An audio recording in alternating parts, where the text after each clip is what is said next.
Long John Silver tier list. So that's actually something we were kicking around as an idea, but legitimately doing a Long John Silver's tier list, like trying all their food, would probably result in Matt or I being in the hospital in intensive care.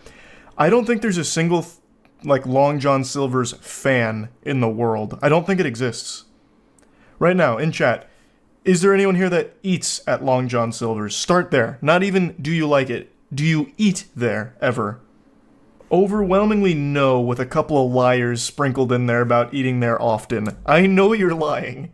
I feel like Long John Silver's is probably some kind of money laundering front to some degree. I don't think it started that way, but I think it's become that, because I don't know how they're still in business.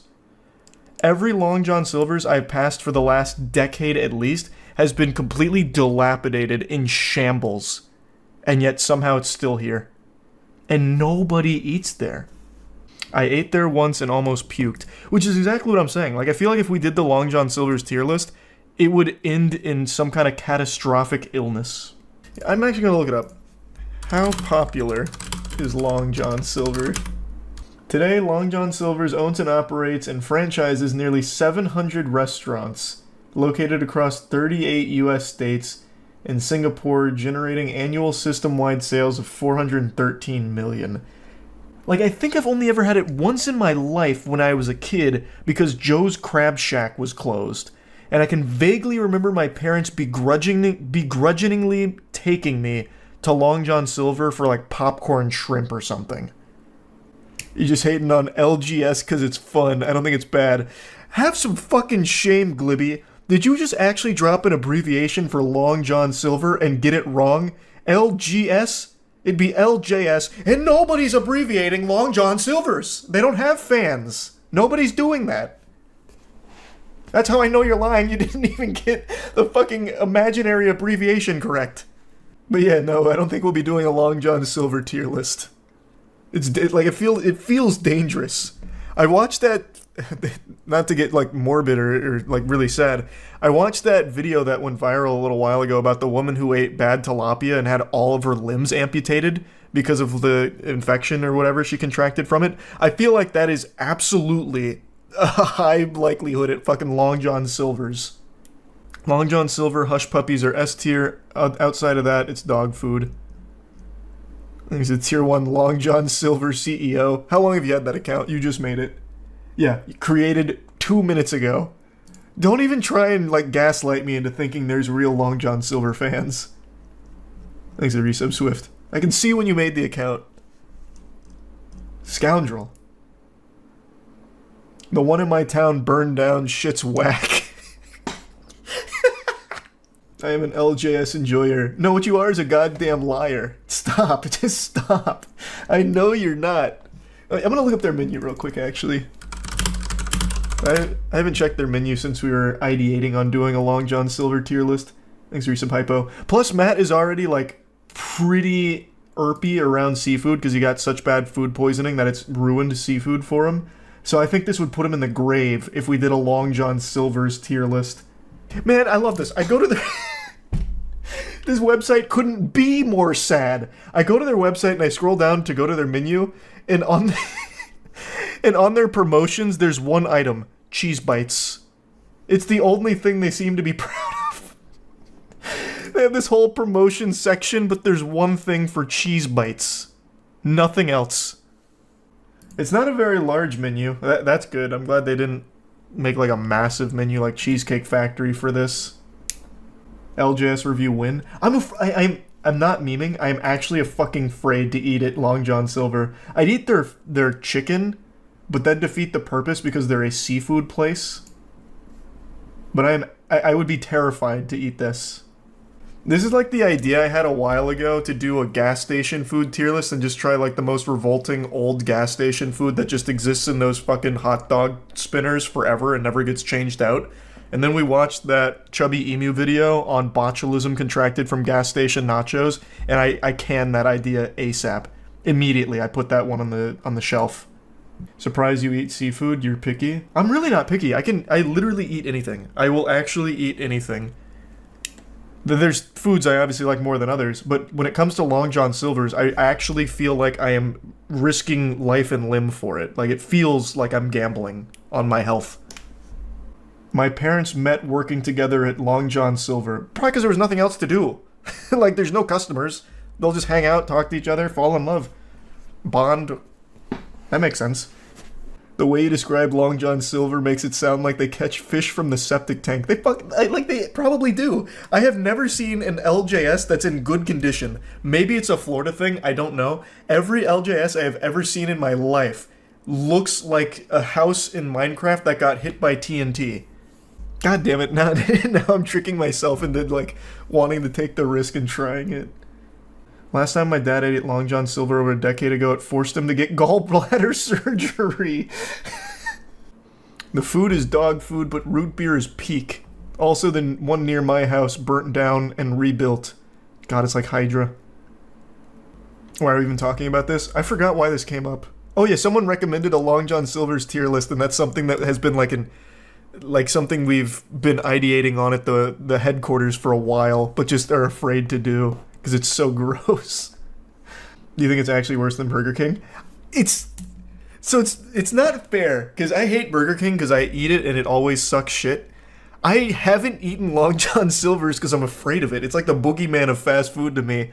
In my head, it's like the worst thing you can eat, but I haven't actually eaten it to compare it to Burger King.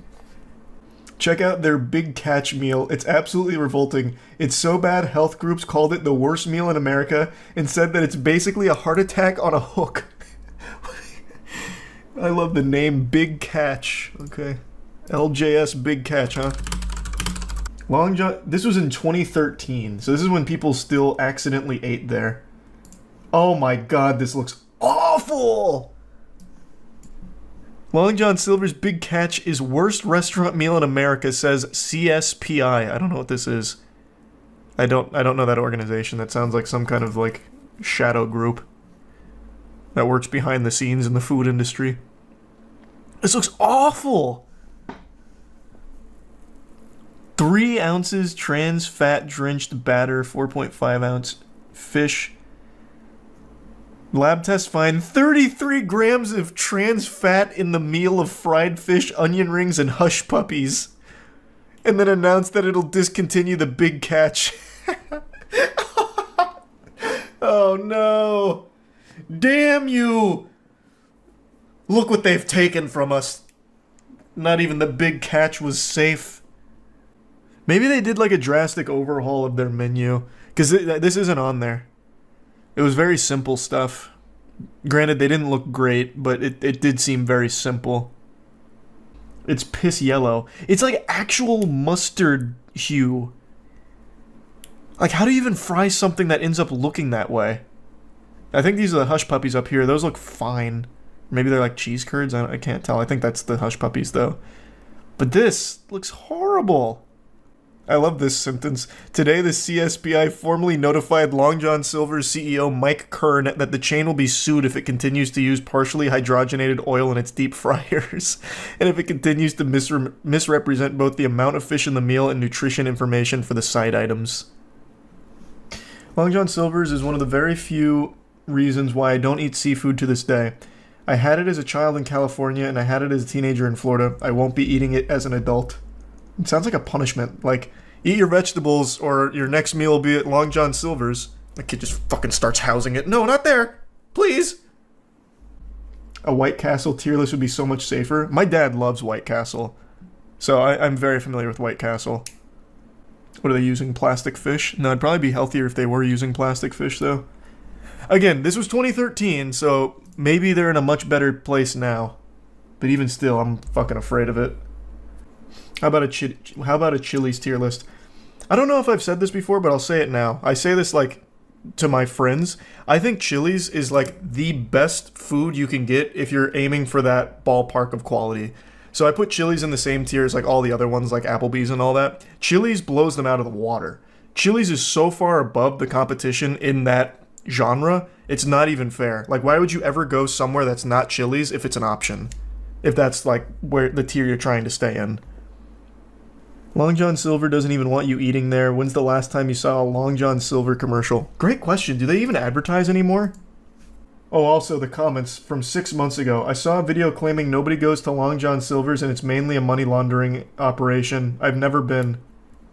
Here's a Long John Silver's commercial from 2021. Is their slogan Fish Yeah? It is. Long John Silver, Fish Yeah. Yeah, they definitely don't aggressively market themselves.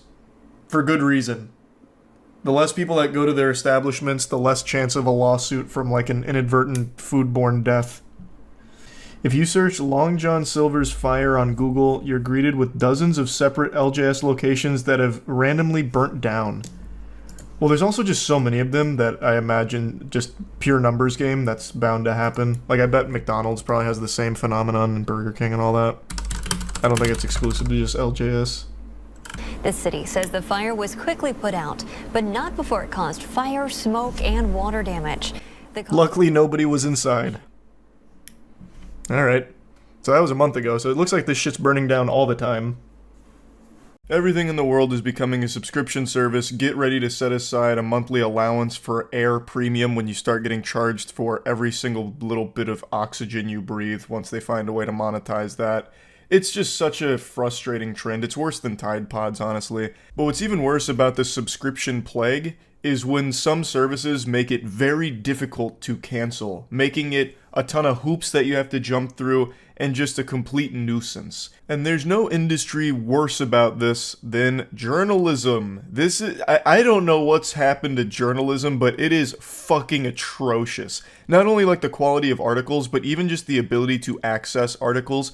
I've done this on stream innumerable times by this point, where if you go to an article without an ad block on, you can't see the article because it's just completely inundated with ads out the wazoo, with auto-playing banner ads in paragraph ads that split everything up, and all you see is ads. And if you go on mobile, you're better off just closing your eyes. You'll get the same amount of information. It's terrible. It's absolute trash. It should be illegal. Like, I actually think there should be a limit to how many ads can be on these websites, because you can't even access the content. It's unacceptable. And some websites don't even allow you to see an article without your ad block being turned off, which is why I have it off when I stream, so I can at least access an article. If that's the word. I don't even know if I can use that word for it, because the only thing I'm accessing is a goddamn migraine looking at all these fucking stupid ads that are just, like, laser beaming my eyes. But if you do make the mistake of subscribing to some of these journalism outlets in order to actually read some of their trash, you become their bitch. You become their prisoner for life. You're trapped in there with them. Like, you can't escape. It's an actual Elden Ring DLC boss battle if you try and unsubscribe from some of these outlets. And the worst culprit by far that I can find is The Economist. I saw these screenshots today and learned that this is common practice for The Economist when you try and unsubscribe.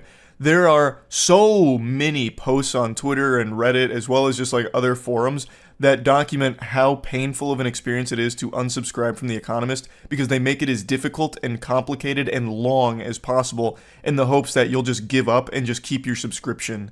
It's so foul. That has to be illegal. It really does. But anyway, here's the live chat here, because in order to unsubscribe from The Economist, you have to talk to somebody there. You can't just automatically do it, which I feel should be a basic necessity if you're offering a subscription service. You should have a way to automatically unsubscribe and cancel it. I don't think you should have to communicate with anyone at the company you're unsubscribing to, but at The Economist, they clearly disagree. So here they say, "Hi Austin," with an exclamation point. Super excited to be having this conversation. Party poppers just went off the second this live chat was initiated. Sorry to hear that you wish to cancel your subscription. I'll certainly help you with your request. Allow me a minute. While I'm doing that, may I know how your day has been so far? To which they just say, "Fine, thanks." Short, sweet, to the point. No one really wants to be making small talk through the live chat here when they're on a mission to just unsubscribe, which should be a quick, easy process.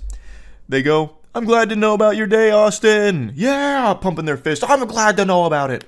I can see you have a monthly digital subscription with the renewal date of the 5th of July, 2024. May I know if there is any specific reason that you wish to unsubscribe with us, Austin?" To which he replies, "Ads." Pause. That's crazy. So you're paying to subscribe to this journalism outlet, and you're still getting ads.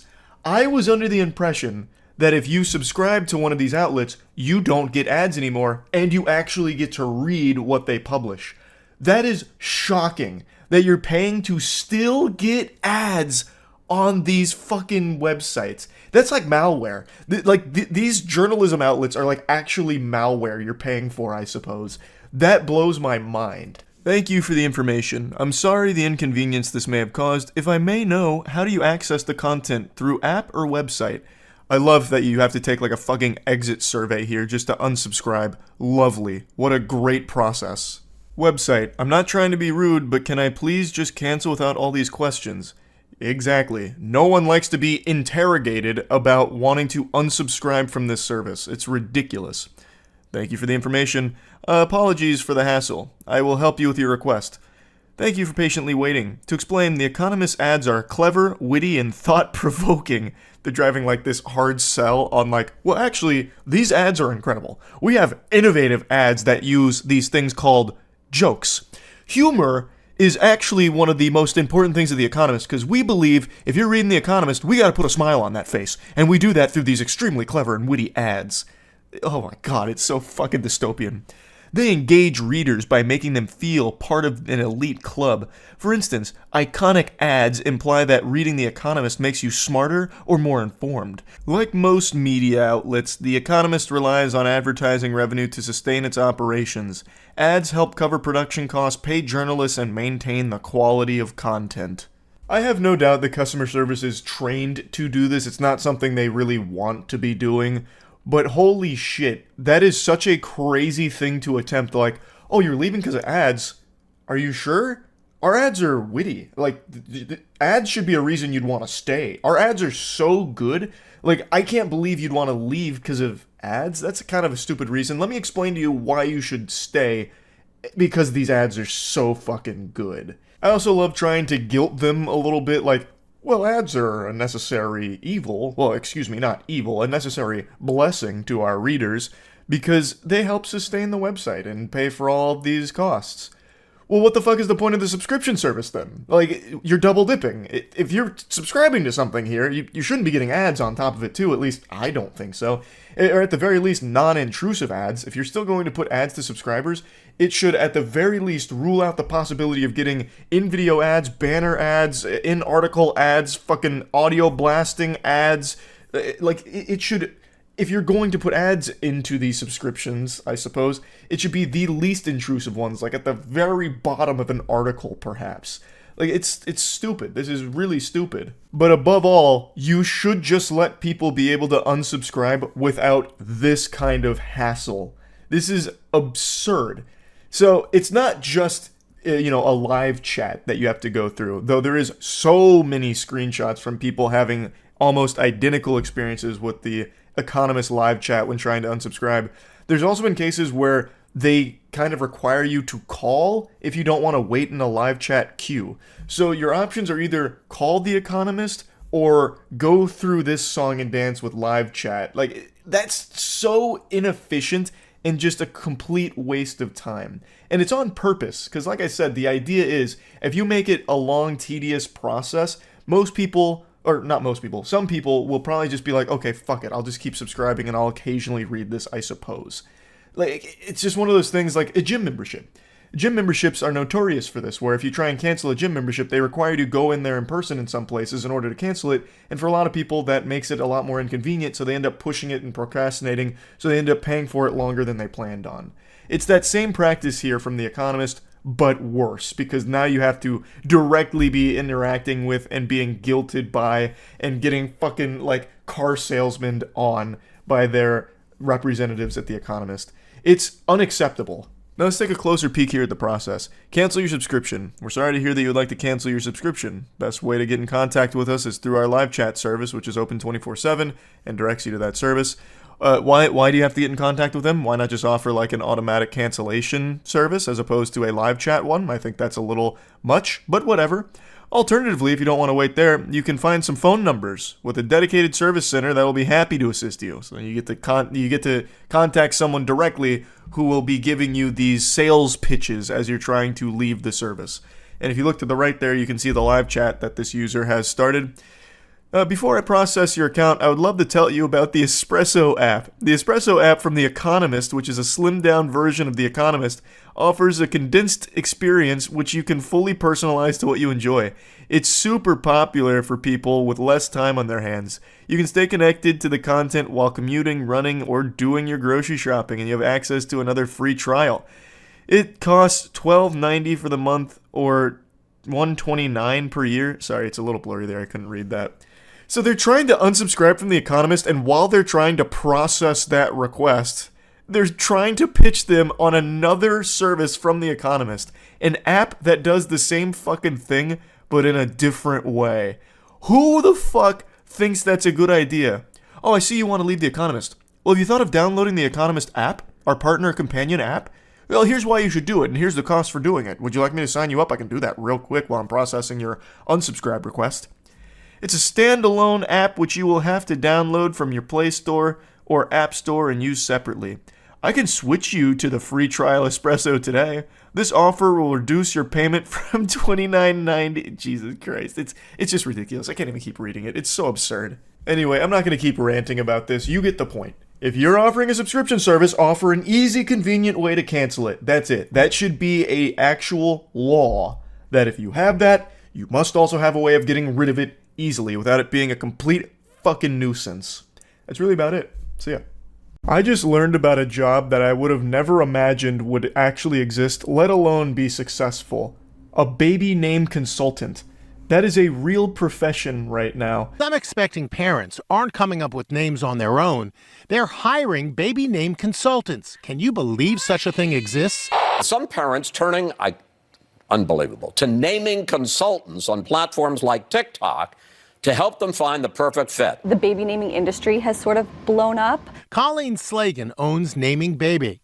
She charges between $250 to $400 for her consultations, and business is booming. Charging $250 to $400 doubloons for some names. I spit that shit out for free every time I create a character in Dark Souls. I love how she refers to it as a baby naming industry. They found a way to monetize just giving name suggestions. You can do that for free. Like, ask ChatGPT if you really get desperate, or you can just Google names right now and get an infinite list of it without paying a penny. To pay hundreds of dollars for a list of names is absolute insanity to me. She justifies it by saying she spends hours on personalizing and customizing the suggestions. So for $250 you get 10 suggestions, for $400 you get 30. And from what I've seen, her suggestions are just normal names. It's not like she's creating fucking brand new vocab words here. She's not speaking in the language of the gods or anything, bestowing upon your newborn this powerful title or anything. It's just like standard names like Olivia or Liam or Phil. Like, it's nothing crazy. Like, yes, she'll like personalize it based on some of the things like the couple will say to her, like, hey, my wife really likes flowers and I really love boar's head pickles. And then she'll come back and be like, okay, well, name your daughter Daffodil or Sprout or Sunflower. And you can name your son Dill. Like, it's nothing super interesting or unique, and it's certainly not worth hundreds of dollars. Why is a name so important? You know, it's the first choice you're making as a parent. It's the first sort of piece of identity you're giving to your child. And a lot of parents, like, they're looking for something really specific. Obviously, a name is extremely important, but I feel like I'm boofing crazy pills here, because why would you be paying hundreds of dollars for someone else to name your child for you, basically? They are basically the ones that are just giving you this list that you choose from, and you probably feel obligated at that point, since you spent money on it, to just settle on one of those names. That doesn't seem like a recipe for success. Holly and Eric Stein own a postpartum meal delivery service and are expecting baby number 3 at the end of August. I don't think I even knew something like this existed. They've been struggling to find a name that will sound good with their 2 kids, Rory and Blair. They hired Colleen and now have a top few to choose from, but are waiting until baby's arrival to make a final decision. It was obvious that she had put a lot of thought into this, and they all went with the vibe. are we looking for? At the end of the day, it's their money. They can throw it in the toilet however they want. I'm not going to break into their house and slap the dollar bills out of their hand before giving it to a baby naming consultant or anything. But to me, it just seems like a real symptom of how everything needs to be monetized, and that's becoming more and more normalized. How even something as simple as just name suggestions is all of a sudden a massive business at this point. That's just so fucking dystopian to me. I'll go ahead and break the magician's code here and reveal some great names for free. If there's any expecting couples out there, please feel free to use these. There's no royalties on them, copyright free, no trademarks. A name that I've been really defaulting to recently is Jerichomo. It's a name that's derived from a very strong source, my buddy Aaron. He came up with this name and I think it just sounds really fucking cool, so I think Jerichomo is a really great choice. Another one that I've always really appreciated is Avagantimos. It was a name that I came up with on the spot a long time ago when playing a horror game called Penumbra, which could also serve as a cool name. Penumbra sounds awesome. It's like a cool Pokemon, you know? But yeah, Avagantimos makes it sound like some kind of ancient gladiator. There's also Geth, which I think is a really cool sounding name from Mass Effect. If you've played Mass Effect, that name will have even more meaning for you. Mass Effect 3's base ending was absolutely atrocious, but it doesn't mean that the name Geth is sullied in any way. Plus, the DLC did help with the Mass Effect 3 ending anyway, so Geth could be a strong option. There's also Glarb, which is a frog in Magic the Gathering from their new set Bloomburrow, and Glarb sounds great. There's Bilgist, which is something I made up right now, and I'm recognizing that that's probably not a strong choice. Your kid will absolutely be subjected to bullying and being made fun of for that, so don't go with Bilgist.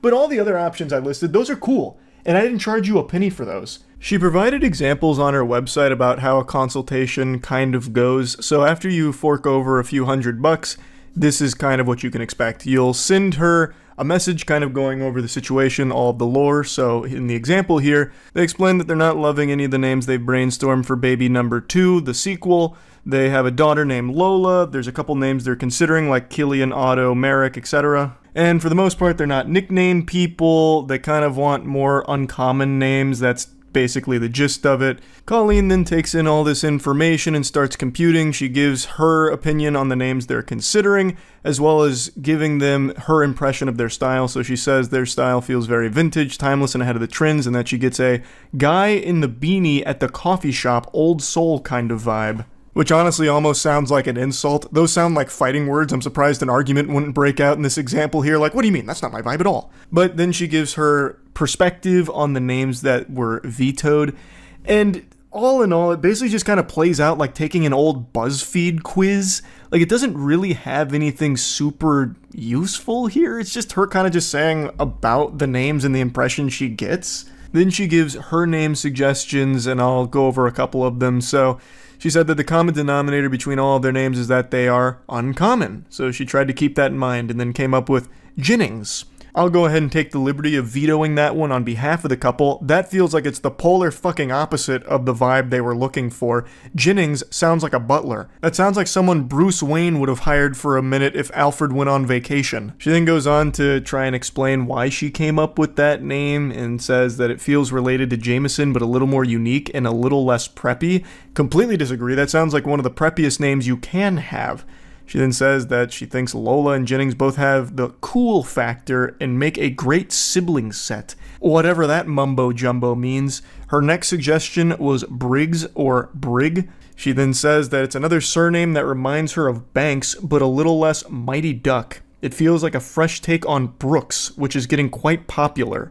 I knew a kid growing up named Brig, Hard G, which I actually like better, though more likely to be mispronounced. Surnames that end in an S have a slightly preppy feel, but Briggs also brings a lot of Western feel to add a little grunge to that prep. I like how she says that names that end in an S have a slightly preppy feel, and her previous suggestion was a name that ended in S and said that it felt less preppy. So that feels like a bit of a contradiction there, but I'm not a professional baby namer. Maybe I'm just not familiar with the subtleties and the nuance of baby naming consultancy. The example ends with her giving a couple other names like Hugo and Remy and closing by saying, I hope that this baby name consultation has given you some food for thought and either helps you feel more sure of one of the names on your list or has given you some new ideas to consider. Happy naming. I'm guessing this is where the communication ends, like this is where they ceased contact.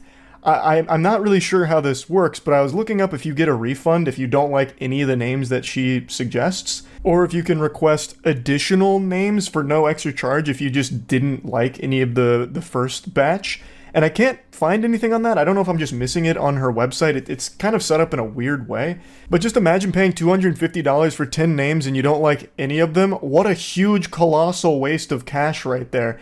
I feel like you should be able to give your input on it and see if like maybe you two can come together and iron out like the perfect name. Because hoo-wee, if you're paying $400, I would expect that you and Colleen here would really work hard to pinpoint that motherfucking name. That's a lot of money to get suggestions that maybe you don't even like.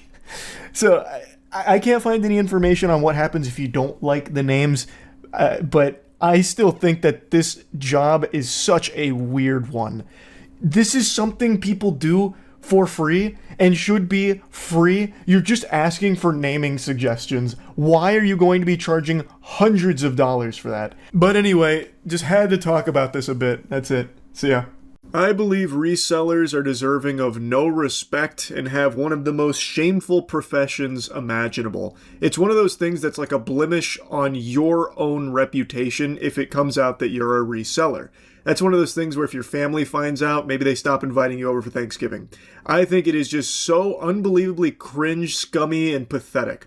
And I know I've been focusing on like Pokemon scalpers, but I'm just talking about scalpers and resellers in general. It is just so gross, man. And it's so beyond out of control. So I know this is nothing new, and I'm sure a lot of you are familiar, but there is a whole career people are trying to make out of being popcorn bucket resellers. And I'm not jerking your gherkin either. This is a very real thing that some delusional, imbecile, loveless losers are actually trying to make their life's work. This is their business. They go and buy out the entire inventory of those limited edition popcorn buckets that come out for big movies in order to flip them online for a profit. And there is one guy who I just found out about that is so unapologetic and proud of it that he films himself going to buy out all of the popcorn buckets inventory from the theaters in order to flip them online. Now, of course, he does like to spread his wings here, and he doesn't just marry himself to only popcorn buckets that he scalps. He, of course, has to dabble in Pokemon because that's just part of the scalper DNA. But I want to show you his popcorn bucket endeavors in particular because this is extraordinarily embarrassing garbage. Them Toy Story popcorn buckets. How many am I allowed to buy? Yeah, there's a limit, as many as you want. No. How many have you got? Yeah. What, can I grab just whatever there is, if that's alright?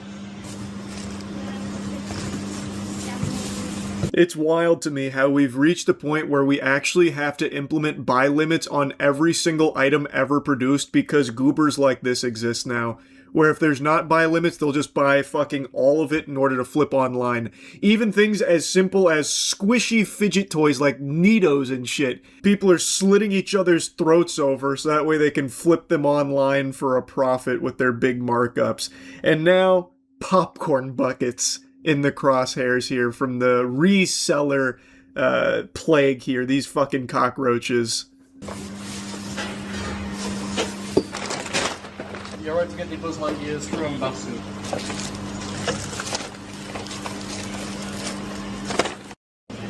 Sweet, thank you. Perfect. Cheers. Do you want free popcorn? Oh, okay. Yeah, this is gonna be a fucking nightmare. This is gonna go all over my car. Look at the two people behind him watching on in disgust and horror as this guy spends presumably hundreds of dollars to ensure that no one else can get those popcorn buckets. I imagine that they were probably waiting in line and probably were wanting a popcorn bucket here as well, considering the look on their faces is just shock and awe. Like what kind of loser they've just bore witness to. It's like a cryptid sighting. So I imagine they probably wanted one as well. They're probably there to see Toy Story, and now they can't get one because this guy just bought them all. But at least he had a heart. At least this saint offered them some free popcorn, which they politely decline, and I fully understand why. I think that's a completely understandable decision to make there. When it comes to getting offered free food or drink from a stranger, probably best not to play with fire. Too many horror stories out there, so why even open that can of worms? Just play it safe. Especially when dealing with resellers. With scalpers, you never know what kind of evil shit they might be up to, so I fully get why they'd say no to that offer, but now this dude gets to fill his bags with those precious popcorn buckets.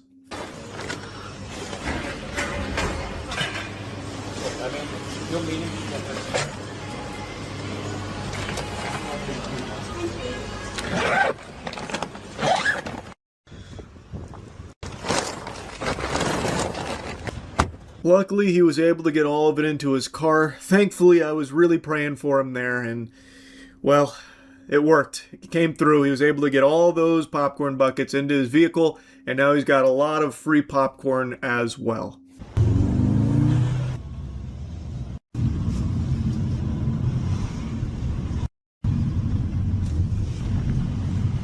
Do you like popcorn?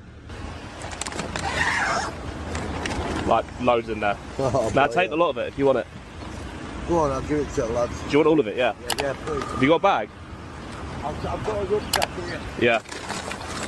At the very least, he found a homeless man to give the popcorn to, so that's positive, right? That's nice. Except, here's the thing. I don't trust that, because I'm going to show you in another one of his videos where he goes and gets more Buzz Lightyear popcorn buckets, clearing out their inventory yet again, just this gluttonous fucking maniac here coming through. He does the same thing where he's looking for a homeless person to give that free popcorn to, and then it's the exact same clip as this, where it's the same homeless man, it's the exact same clip just repeated again, yet on a completely different day of him clearing out the popcorn bucket inventory. So how does that work? Seems like he's lying about that. He's just playing the same clip again, and who's to say that that's actually a homeless person and not just like a friend of his that he had come through and pick up the popcorn buckets so that we could get some good boy points online, like, look at how nice I am, look at what a benevolent angel I am, I gave a homeless person this free popcorn when I was scalping these popcorn buckets. Can everyone please appreciate the good deed that I've just done? Also, these Buzz Lightyear popcorn buckets I'm selling for €80, by the way. Please, get them now, I know. I'm crawling over each other like World War Z zombies to get their hands on my overpriced Buzz Lightyear popcorn buckets.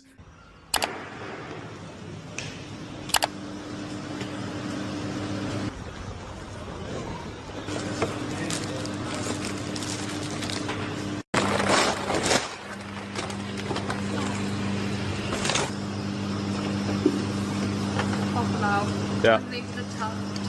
New batteries. Got you. She's teaching him how to set this up because A, she can tell that he is visibly stupid, and B, she's under the false pretense that he's buying these to use them. He's not. He's buying these to exploit the scarcity that he's introducing here. That's the MO of all scalpers. Buy as much as you possibly can so that way normal people who actually want them can't get them, so then they engage in the secondary market with these fucking fungal ghouls who are capitalizing off it with this huge markup to line their pockets and take advantage of it. So he's not ever going to use one of these or anything. They're not for him. He's just reselling them. He's just a piece of shit scumbag.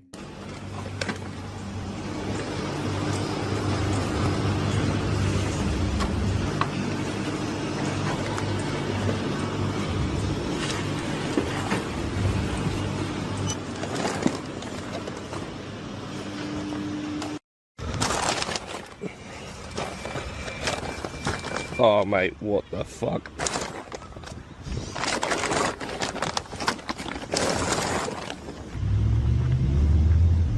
Do you like popcorn? Yeah. Yeah. Wait. Do you want some? Yeah, please. It's literally like loads in there. Oh, now take a lot of it if you want it.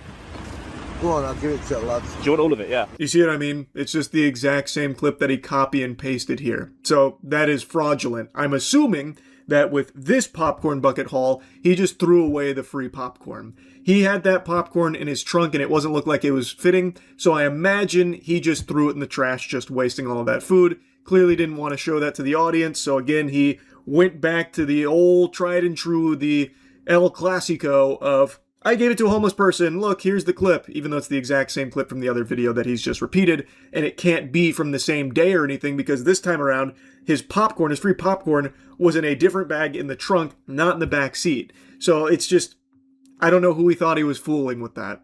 But he also probably doesn't care, because the people that are watching this, it's two people. One, people like me that shoot spitballs at him and believe that everywhere he goes, he should be just had bells rung, like the shame bells, letting people know that there's a scalper coming through, just a stinky degenerate. Or two, like-minded losers that are watching this and thinking that it's a good business opportunity and like trying to join in and like follow along here so they can try and make a little bit of money flipping fucking Buzz Lightyear popcorn buckets. So he doesn't really care about like whether or not people know that he threw away popcorn, but he was probably just trying to like cover his own ass just in case. But it didn't work. It's very clearly a lie here. He didn't give that popcorn to a homeless man in this video. It's the same clip from the other video. Anyway, this shit sucks. He sucks. Scalpers, resellers, just complete scum. That's really about it. So yeah. I love TikTok finance gurus. It's this beautiful cornucopia of cringe where they offer some of the worst advice you'll ever hear. Sometimes it's even just blatant to try and make you lose as much money as possible. Other times it's to promote some kind of scam where you pay them for mumbo jumbo. That one always just blows my mind because you are actually failing step one of being more financially independent by just wasting money on a guy who is actually just using you as a little piggy bank to exploit by telling you things that you want to hear, whispering sweet nothings into your ear that are going to do nothing but have you keep paying him so you can keep suckling on his bosom of nonsense. Those always fascinate me. Today I want to focus on an outrageously stupid lesson that a finance guru tried to teach recently. This comes from Grant Cardone, whom I'm not overly familiar with. I've seen a couple of his seminars because he always gets clowned on pretty much any time he opens his mouth. I'll go ahead and show you his most infamous clip from 2 years ago. If I made $400,000 a year, I would be embarrassed with myself as a husband, a father, basically as a human being. $400,000. How do you make sense of $35,000 a month? You guys haven't done the math. You have not done the math because you cannot live on $400,000 a year. Probably one of the most out-of-touch statements I've ever heard. That's up there with Ubisoft claiming that their pirate game, Bone of Thieves or something, Bone on the Water, what is it called? Skull and Bones, since they claim that that was the first quadruple A game ever made. Like, it is shocking just how delusional that statement is here from Grant Cardone. Now, I'm not dumb enough to think that he really believes that. This is one of those tough love approaches that a lot of gurus take because for some reason, some desperate men have like a humiliation kink where they want to be like talked down to and belittled. Like, you should be embarrassed as a man if you're not making $400,000 a year. Like, yeah, you're right, Grant, I really should be. Yeah, come on, keep telling me how fucking naughty I am for not making that much money. So he's just going through this grifting where it's like, if you're not making $400,000 a year, you're subhuman, you're a worm, you're pathetic, you make me sick. One of you come up here so I can beat your ass for not making $400,000 actually, please. The shit he's spouting is so over the top that I think it's pretty obvious that he doesn't actually believe any of it. $35,000 a month he claims you can't live off of. The fucking citizens of Narnia would recognize that that's a ton of money to be living off of, and they wouldn't even be familiar with our currency. So the point is, he's just saying the things he thinks people want to hear from this audience in order to try and make money off of them. Now, Grant Cardone made all of his money through real estate. He made an absolute killing, and he's a multi-millionaire now. And so he's changed his target to basically just trying to take advantage of desperate people that are looking to him to try and improve their financial security. But I'll tell you one thing, Grant Cardone is not giving you the tools to improve your financial situation. He's actually just making it worse for you because you're paying him. Like, you are losing money to get nothing in return. There's no value in any of the lessons I've ever seen him teach, especially not the one that I really want to focus on today. Every 15-year-old kid should be doing this right now. If you're getting an allowance of $300 a month, buy a piece of real estate that pays you $30 a month. Only use the 30, don't touch the 300. But how would a young, normal person get money? Allowance, side jobs, side hustles. I was 14 years old. I was working every weekend. I was mowing lawns, doing whatever I could to get some extra money. Hey, pal, you just blow in from Stupid Town? It's actually impressive just how much dog shit he was able to fit in only 20 seconds. That is an achievement, that he was able to drivel out so much trash in only 20 seconds. There's like a million things you can point out as being just blatantly wrong here. So let's go ahead and dive in. Let's perform a little colonoscopy on this. $300 a month allowance grant. Do you think that's normal? Do you think that that's the normal allowance that a child would get from their family? That is an absurdly high allowance. At that point, your family's already pretty well off. If you're getting $300 a month as a 15-year-old, why don't you just call over your butler Jeeves and ask him to grab a couple gold bricks out of the family safe? Then you've already succeeded as a millionaire. You don't even need Grant Cardone's advice on how to accomplish it. That is so fucking stupid as a number to be throwing around. But even setting aside that unrealistic pipe dream of an allowance as a 15-year-old at $300 a month, let's just say somehow you had that. Grant, as a 15-year-old, how are you going to start investing in real estate with $300 a month? You're never going to get approved for a loan as a 15-year-old that is getting $300 a month as an allowance. It's not even tied to a fucking job. So good luck finding any reputable place that's going to give you a loan for real estate. You are also 15 years old, so you can't even legally purchase real estate without someone co-signing with you.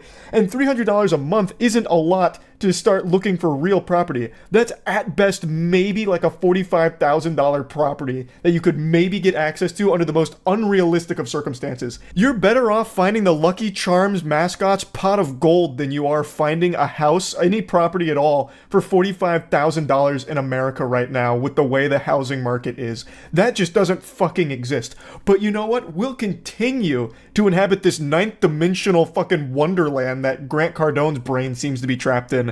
Let's say you found it.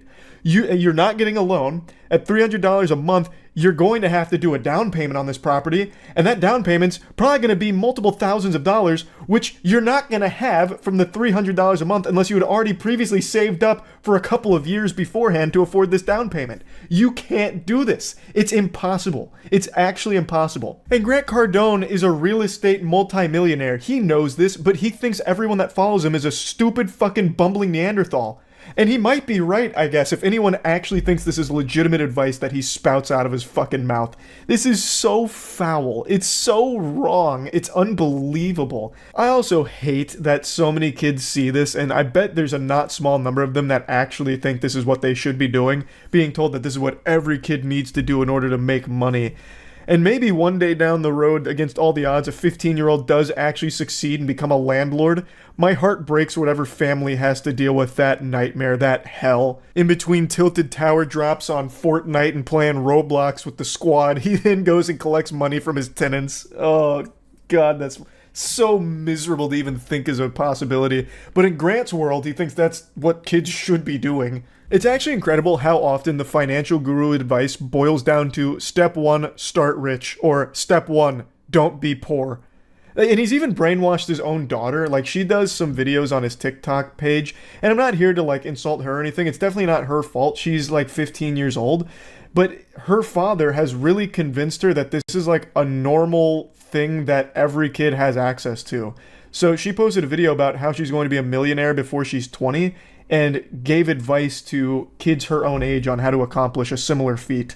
I'm gonna be a millionaire before I'm 20, and this is how. I work for my dad's company. I have a contract with them and I get paid every month. That money then goes into real estate where I get some passive income I get to go spend. I'm just gonna stop it right there because the entire tutorial is I work for my dad's company. That's how I'm going to be a millionaire by the time I'm 20.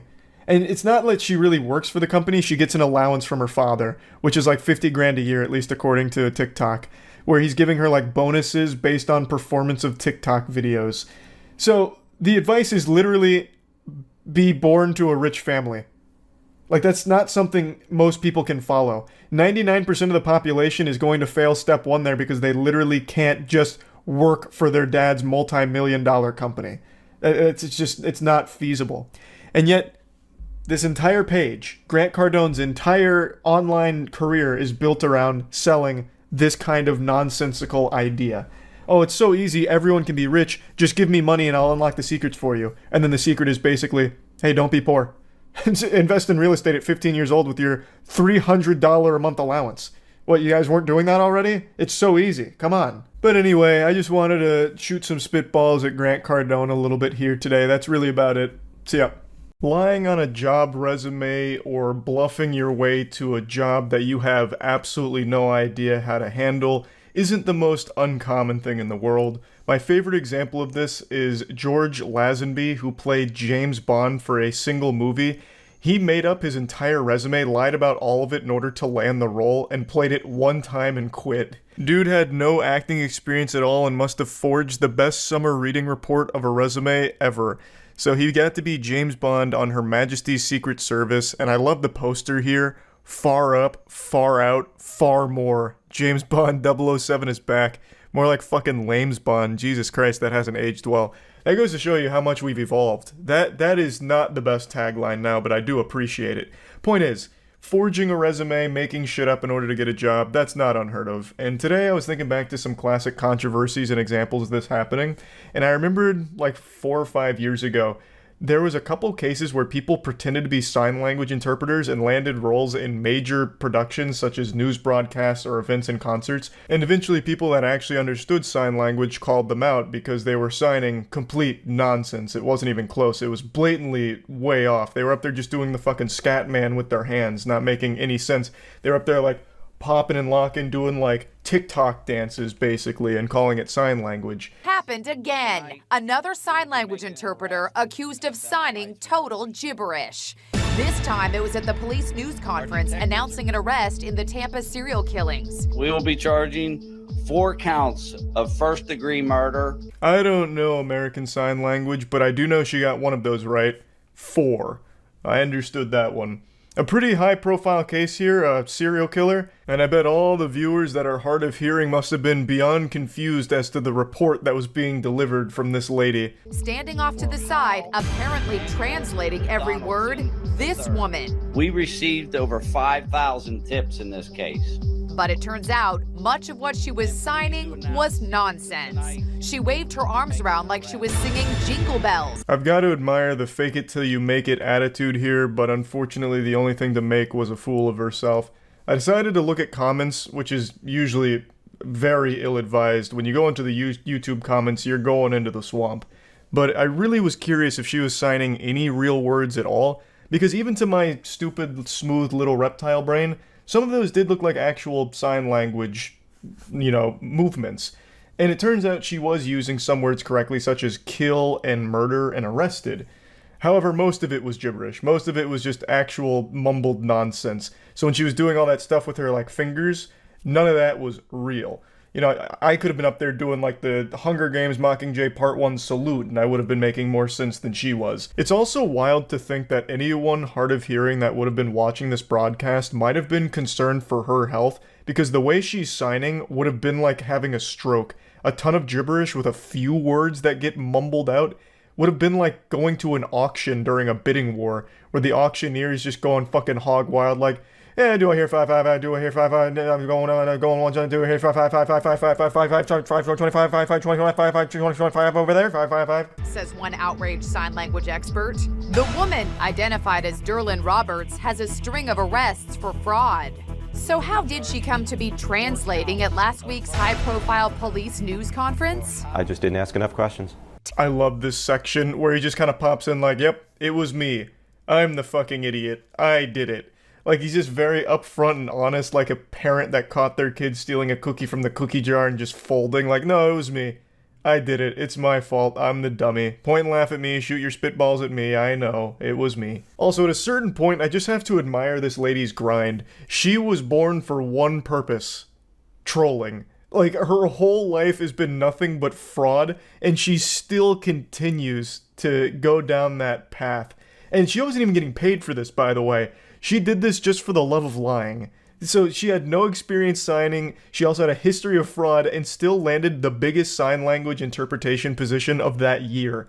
This serial killer broadcast was a huge one. I remember this vividly. So, hats off to her that she's still able to keep performing at a high level of fraud. Tampa Police Public Information Officer Steve Hegarty told me the woman simply showed up out of the blue and offered her services. My immediate reaction was, I didn't call for a sign language interpreter, but that's great that we have one here. I let her in. Did this woman appear to know what she was doing? To the untrained eye, and that would include mine, I didn't see any problem. There's almost an art form for something being so stupid that it's smart. A plan like this, which at its core is just complete dog shit dummy, that it crosses over that event horizon into being genius. This is something where no one's going to really question you, so she shows up like an angel. Hey, I'll be a sign language interpreter here, just so that way if anyone's hard of hearing and watching this, they can get the information. Like, oh, that's so nice of you to offer your services. Can you prove that you can do it? And then if you don't know American Sign Language, you're not going to be able to pick up on like all kinds of moves with your hands and shit not meaning anything.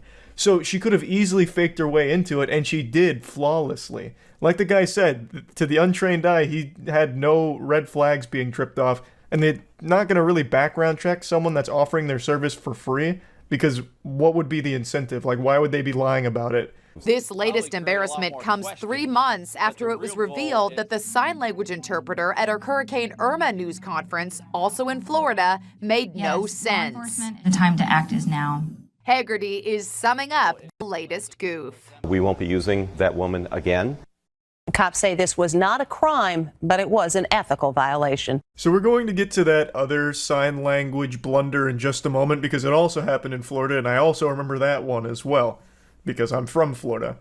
Now, as he mentioned, it's not a crime to be faking a sign language position, I guess. Since she wasn't charging for her service, she didn't defraud them or anything.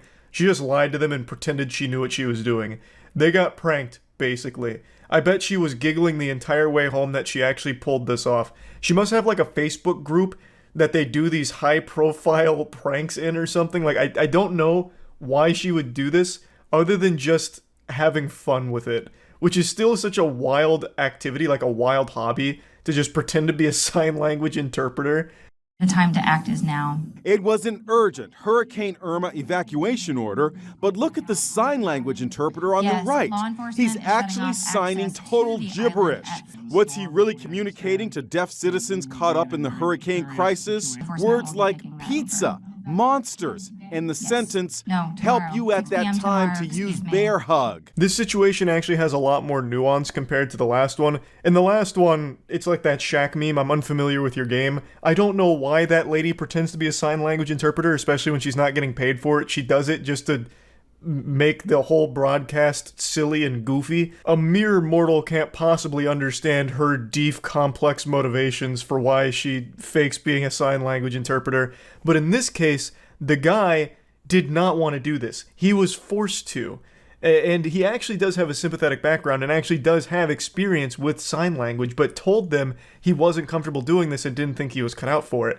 So they mention here that he was signing real words like pizza and monsters, both of which could be applicable to a hurricane. A hurricane comes around, you're probably going to have pizza places being hit. Pizza's not safe. It's not like a fucking safe spot or anything. You might even have pizza flying around the hurricane that could be used as a projectile weapon. So maybe he had a whole spiel he was going to go into about pizza. Monsters. A hurricane is absolutely nature's monster. It's been called that since the beginning of time.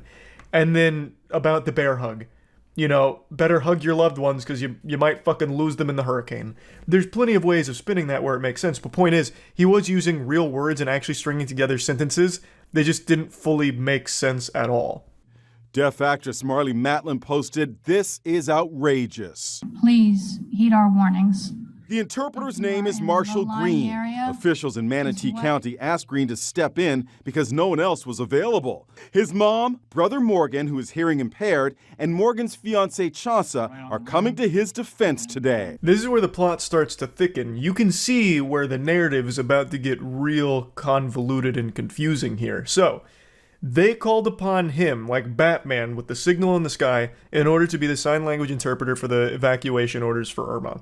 That's a very serious thing. The evacuation for Irma was a huge deal. I got evacuated during Hurricane Irma. Now, luckily, I didn't see his broadcast, and I don't understand sign language, because if I did, I may have ended up just getting a pizza and writing it out, which may have fucking killed me. Who knows? But point is, they chose Marshall, saying they had nobody else to go to, so it was their last-ditch Hail Mary, desperate attempt to get some kind of sign language interpreter up there for the broadcast to relay the information to the hearing-impaired community. I don't know how they chose him. Someone must have just been like, hey, I saw Marshall do the fucking Vulcan salute at the office one time. Good enough, bring him in. Surely he knows sign language. He, told them he didn't think that he was able to do it, and they felt like that they needed him to. So he said yes. the vocabulary for an evacuation is very different than everyday language. I'm just asking, as someone hearing impaired, what your reaction is to this criticism. Chaucer signed my question to Morgan. He only did what he was told to do, so please leave our family alone. In this case, I really just don't blame Marshall for this situation at all. This is not his fault. He gave them warning that he probably couldn't do this and he didn't feel comfortable trying. His brother is hearing impaired, so he does know sign language, and his brother and family also confirm he does know sign language, but the vocabulary and the speed of the evacuation orders are very different than what he's used to, which is why he said he didn't feel comfortable trying it, but he still did the best that he could when they asked him to.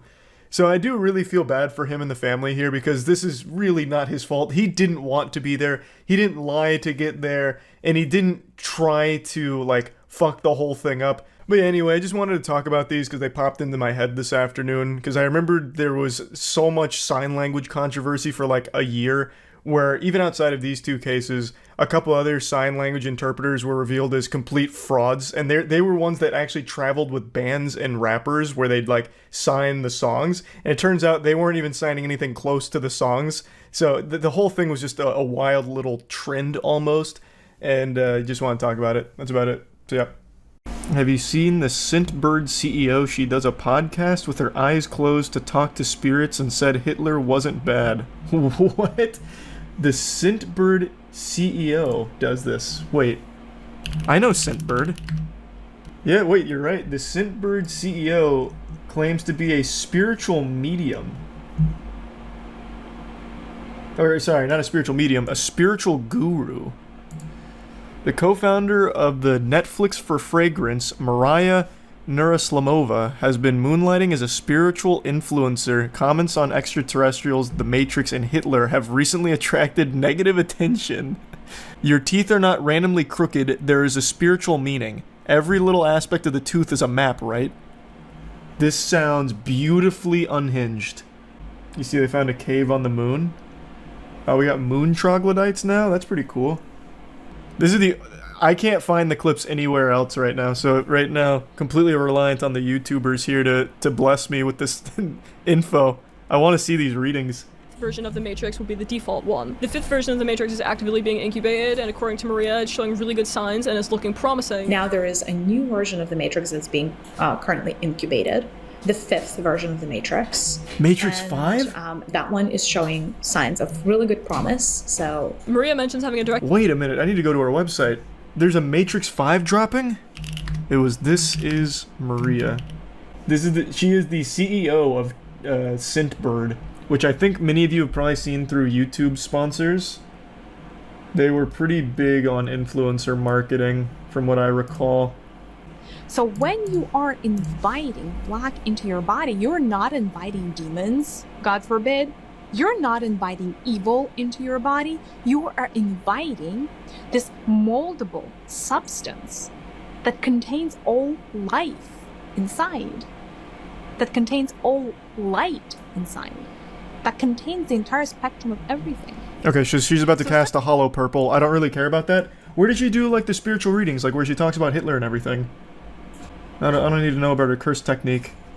I mean, I'm in the presence of an architect, of the Great Architects Council of Light, but sadly that is big. The case. That is big. Automatically crushed while listening to her guided meditation for an ultimate womb detox. Whoa, an ultimate womb detox? Whoa, hey, hold on, I can use that. Hello, my darlings, and welcome to Our Sacred Universe, a podcast where we meditate together. I'm ready. Today I wanted to offer you a womb healing practice. Thank you. Our womb space is where we deposit a lot of our hurt, a lot of our pain, a lot of our suffering. But a womb space, or if you will, our sacral space, I have something that everyone has. I have nipples, Greg. Can you milk me?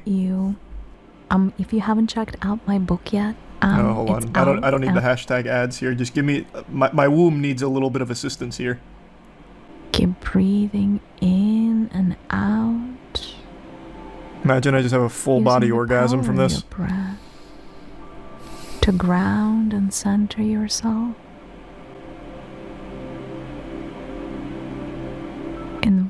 invite the healing vibrations of the universe to enter the sacred space of your womb. See, like, we skip a step. How do I invite the healing vibrations of the universe to fuck my womb or whatever? Like, what do I do? Like, how do I send out the distress signal? That's where these guided meditations always fall apart for me. Like, they make it sound like it's so easy that I can just call upon healing vibrations. Like, I'm not a shaman. Like, can you call it for me? Thanks for membership, Oz. Book a reservation. Yeah, what availability do the healing vibrations have in the universe? I imagine they're probably pretty booked up. Why are you detoxing your womb? It sounded helpful. If you're just tuning in, to give you context, this individual, Maria, is the CEO of Scentbird, which is actually a pretty big company, or at least it was. I don't know if it still is. And according to Chatter, the Scentbird CEO has found herself into some controversy because of this line of work, where apparently she was saying that Hitler wasn't bad through her spiritual guru sessions. And I'm trying to locate that, but I'm getting all, like, sidetracked here, going through these alternate branching paths in the visual novel. So I'm still looking for that, but it's such an interesting tangent. Big thanks to OperaGX for sponsoring this video. OperaGX is the browser you see me use every single night on stream. It's just my go-to browser, and it has so many features that I just really have come to know and love. Obviously, the one that I always preach about, because it's the one I'm most enthusiastic about, is the fact that OperaGX is not a resource hog like Chrome and other browsers. It is so lightweight but so powerful, and the GX mods that it offers are super fun, so you can really customize it to make it feel like your own and make it feel super unique.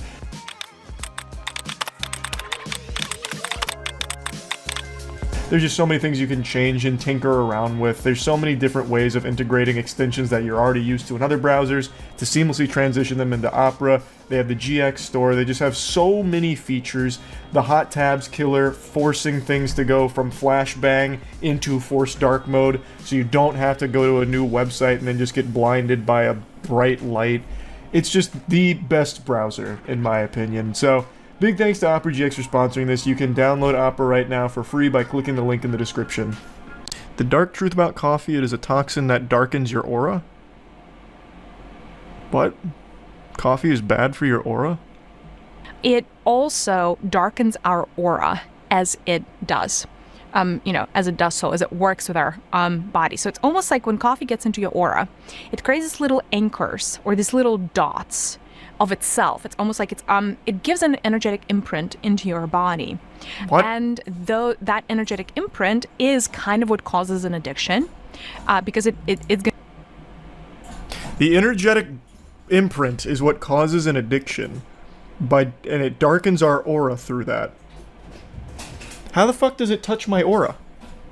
When you evolve. Okay. Over time, what ends up happening to your soul is you accumulate more and more light in your body. So you grow and expand, and you grow and expand by accumulating more light and kind of releasing darkness, if that makes sense. Over here, it makes so much sense, a lot of actually. things in your life are dependent on how much light you can hold within your body, especially if you're on spiritual path. For people that are able to hold on a lot of light in their auric fields, their spiritual gifts open up. Their abundance channels open up. Their talents open up. Essentially, like their higher selves come through, and then the body is considered clean. So your higher self is willing to inhabit more of your physical body. What is happening? And therefore, you will always have connected. You become a channel. That's a lot to process. She's blowing the lid wide open on what it means to be alive. Your higher self gave you this name for a reason.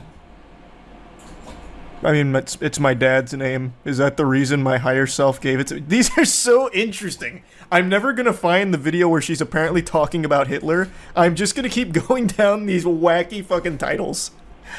Why did my higher self name me Charles? Hello, my darlings. I feel like it's because it's my dad's name. This is Maria. The topic for today is Maria.com. All right, the mystery of the name. This is kind of a fun topic. It's not a mystery. That is It's just not a mystery for like most people. I don't think it would be vowels and the consonants in the name, through the letters in the name, connects you to certain aspects of universal flow, universal energy, if you will. Huh? And because you're so attached, in a good way, to your name, you have a claim over those energies. Okay, I claim all of the energies of C, H, A, R, L, E, and S. No one else can have them.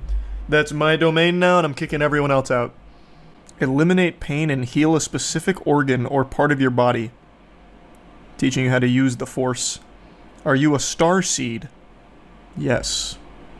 One thing that did come up, though, is called the Karma of Atlantis. It's time to release it. Here's how you can do it right now. Like, raise Atlantis myself? I can do that? Favorite YouTubers have promoted a brand that normally wouldn't show up on my scam/problematic radar scanner. Scentbird.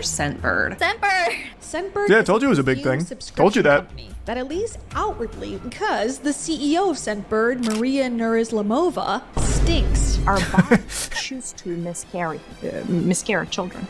Oh. It's not an accident that happens. It's a choice. If people were to align with their life purpose, we would see a lot less cancer on planet Earth. You could heal yourself from any disease. I don't care if it's cancer. I don't care if it's AIDS. It could be whatever. But you could heal yourself in the span of under 7 days. We're going to talk about the spiritual reasons for being overweight. Like, look at Hitler. He's one of the poster children for, like, being an evil person.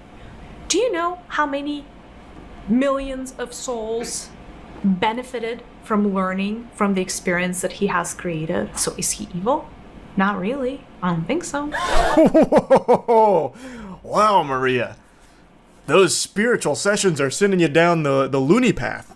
A lot of hidden agendas by the powers that be. And those hidden agendas remain hidden because there is not enough heart space energy in humanity to be able to bring them to light. The heart energy is always the energy of light. The heart energy is always the energy that essentially you emanate your energy from the heart. The heart is one of those energies that if your heart is activated internally, you can heal your whole body in a matter. I will say, if your heart isn't activated, you're probably not watching this video in the first place. You are dead.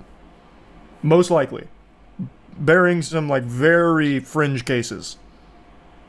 That is the power of the heart. It changes your internal ecosystem and it changes your external ecosystem. It just does. It is meant to. It is. Well, who knew? Who knew? It's like breathing techniques from Demon Slayer, but for your heart. It can do anything. It's just like a bunch of gobbledygook. It's like, there's nothing that binds these statements together. It's just like a random assortment of words that have no real meaning. This is the problem when I'm looking through pages like this. I get so distracted by so many cool titles. She has one here called Babies Control How Long Their Birth Is. Like, this is unhinged. God damn it. That's why certain births take so long, is in the state of resistance. If the baby's in a state of fear, if the baby doesn't want to access their masculine energies, the birth process is going to take longer. That's why some... Wait, what? The baby doesn't want to tap into its masculine energies, so it doesn't want to be birthed? What the fuck? The baby comes out like scoops of, like, creatine. What in the world? Shit's not even born in amniotic fluid, it's just like a bunch of, like, trin. What is this? What is she talking about? This isn't even spiritual. I have a hard time answering the question about evil because there is such a big gap between how humanity perceives good versus evil and how, you know, even beings in the seventh dimension perceive. The seventh dimension? Who's in the seventh dimension? Higher self perceives. Glorbus? Like, who are you communicating with in the seventh fucking dimension? Stepping back. Let's say your higher self wants to understand murder. Should be easy It's just to understand. A fascinating subject for your higher self. Okay. If it wants to understand murder, Jesus Christ. the angle. So your higher self may choose to come as a victim, as the mother of the victim, as the father of the victim. Why? As the teacher of the victim. Why would it want to? So, based on what I've gathered, very limited exposure to her spiritual guru benevolence, it seems like she believes you are the product of your higher self wanting to be experimental. So when something bad happens, it's because your higher self is trying to learn about it. So here, she's using murder as an example. So if you are someone who gets murdered, or associated with the victim of a murder. It's because your higher self wanted to be in that position. It was all predestined because your higher self wanted to be present for it, to learn about it. Which is the dumbest idea ever. That's actually the stupidest fucking idea. And by the way, like, look at Hitler. He's one of the poster children for, like, being an evil person. Do you know how many millions of souls benefited from learning from the experience that he has created? So the here, world serpent has awakened. You know, Like like, tier 1 look hell at and Goldie. a character like him and be like, oh, he's completely evil. And upstairs, his experience was the greatest, one of the greater, sources of knowledge of 3D planet Earth warfare. 3D planet Earth warfare. And that is benefiting What? so many different souls on their. This is a very interesting take, Maria. So, there's a lot to unpack there, Maria. There's a lot to process. The healing vibrations of the universe have not been kind to her frontal lobe. Wow, that's interesting. That's very interesting. Evolutionary path. So is he evil? Not really. I don't think so. So interesting. So just it means that some higher selves choose to take this path, and it seems like it's maybe a bit less desirable than other ones because we don't have that many murderers and mass murderers especially, right? But they still choose to do so for their own development. Like, Well, do you want me to give you an even better example? yeah. That was an incredible Do you think example, playing Maria. World of Warcraft is evil because you're killing things? Like in a computer game, Yeah. people don't think it's evil, yes. I know. Same logic. It's a computer game from higher self level. Like, fine. Like, I don't know. Any of those Same logic. Yeah, killing goblins in World of Warcraft is the same as Hitler for the Holocaust. You hypocrites. What an interesting character she is. Her higher self has very much done her a great justice. Her enlightenment is astounding. She's trolling? I don't know, she has a whole career based out of this, and apparently you can even pay for these sessions privately. But her main hustle is Scentbird, which, again, is a pretty popular product, or at least it was for a little while. She's the CEO of it. Or at least was. RPG games, I think RPG is what they're called, right? Like, where you, like, go and, like, murder, all kinds of beings. They're not beings. Sunday, They're with all kinds pixels. of weapons, and you're like, I need this strength, and I need this skill, and let me have this gun, and I want a bigger gun, and even more bullets, and blah, blah, blah. I mean, you go in, you may have murdered 1,000 beings. They're not beings. They're not real. And then you go on your merry way, and nobody's pointing a finger at you at work and being like, this is a mass murderer. But how is that any different? So that's what I'm That's saying. so Like, good. What you perceive as Oh evil my god. is not the same experience. Now, you as an avatar, right? You as a person who chooses to play a game, you choose what game you want to play, right? Like, you may go and play Candy Crush. You may go. She's so fascinating. Like, like she's dangerously stupid. Like, actually stupid to a level where it could be harmful to people around her. Like, there's nothing wrong with being, like, harmlessly dumb, but when you start to cross the threshold, the event horizon that she is, she's to the point where, like, she is actually probably a threat to the safety of those around her. Yeah, like, even her co-host is laughing at that. Alright, we don't have to continue down this rabbit hole. I'll stop. This kind of shit, though, is always just so interesting to me. The co-host is her husband, who is also co-founder and CPO of Scentbird. That must be a great relationship. Honey, I'm gonna have a cup of coffee. And Maria comes out, no! Pff, slaps the coffee mug out of his hands. It's gonna darken your aura! Remember what happened when you killed that level 6 thug in World of Warcraft? You're just like Hitler!